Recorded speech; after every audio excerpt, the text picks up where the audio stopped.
I remember watching Bono at Live Aid and thinking that it was spectacular. Seeing him do Sunday Bloody Sunday, like 1984, I think. That really did it for me. It's like, oh man, I want to be like that guy. Everybody loves him. I just remember hearing like older cousins playing guitars or whatever if we're at a family thing, and like being just amazed that they could make like the sound that would be on the radio come out like in person, that kind of thing. Being excited that, you know, it means like anyone could do it. That was when he was 16. Yeah, when I was 16. They're making music that comes out of the radio on those instruments. I just remember I would flip through the Sears catalog every day and look at all the like cool electric guitars. I really wanted a hot pink one at the time. Really? Yeah. I was listening to a lot of Poison back in those days. Oh yeah, that was big. Yeah. Poison was big.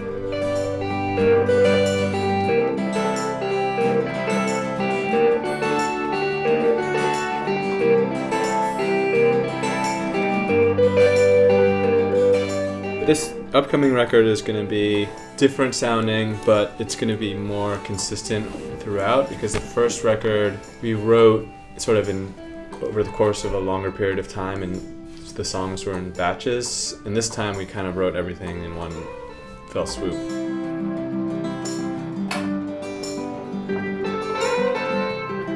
We act like a fight club and we just beat the shit out of each other and get really angry and then write music. Yeah, that's it. There's not really a real process, it's just start making noises. We just start playing stuff, and what feels good, we start focusing on that. Yeah. We record all of our practices and stuff. And then pick the best parts, or just naturally flows like a song, we already have it, and then we just structure it the way that seems most fluid. Yeah. Or sometimes if there's one thing that we're working on, we realize another thing we made up might go with it and stick it together.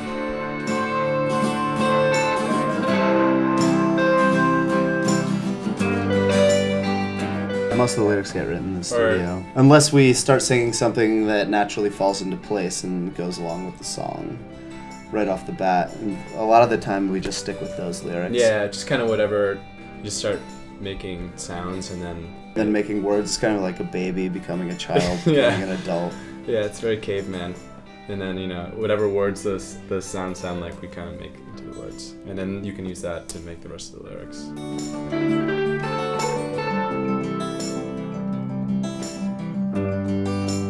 Nothing really informs it right off the bat, because you're usually just starting from scratch. And I think the way people listen to music today really changes the way people are writing music, because you just get so much access to so many different kinds of music. And so it's easy to have lots of different influences, rather than maybe before you'd kind of get into a certain type of music and you'd discover one record, and then that would lead you to another record by a similar, you know, band that was influenced by them. And so now it's just everything just gets thrown at you all the time. Yeah, we prefer not to be influenced by other music for the most part, because we don't want to sound like somebody else. There's so much derivative music that it's just boring. I always want to go back to the original of who created what style of music and listen to that. I don't want to listen to somebody imitate that 20 years later.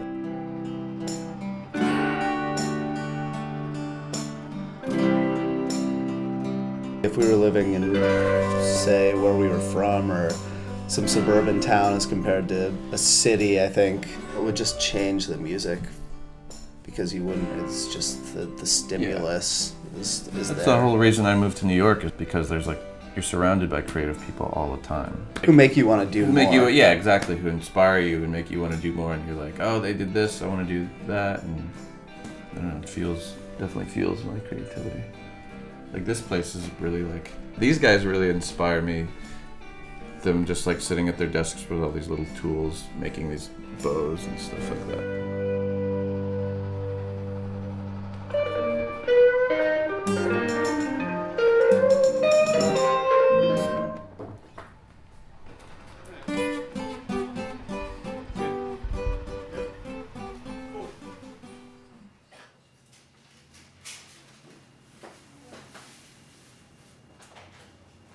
David Bowie, who was always obsessed with David Bowie as a little kid. No, we thought David Lee Roth lived in our town. There was a David Lee Roth lookalike that worked down at the docks in this little fisherman village we're from. He was just a guy with really long brown hair that looked nothing like David Lee Roth. But he was the only guy with kind of poofy, long brown hair that we'd ever seen, so we just assumed it was David Lee Roth. He'd wear the same bandanas and stuff like that. That was also when we were 16. He was our bus driver's boyfriend. Oh yeah, David Lee Roth was our bus driver's boyfriend. Which David Lee Roth could easily be doing right now if it weren't for Van Halen getting back together. Yeah, maybe. Driving a bus. He drove an ambulance. Or being the boyfriend of a bus driver. He drove. He was an ambulance driver.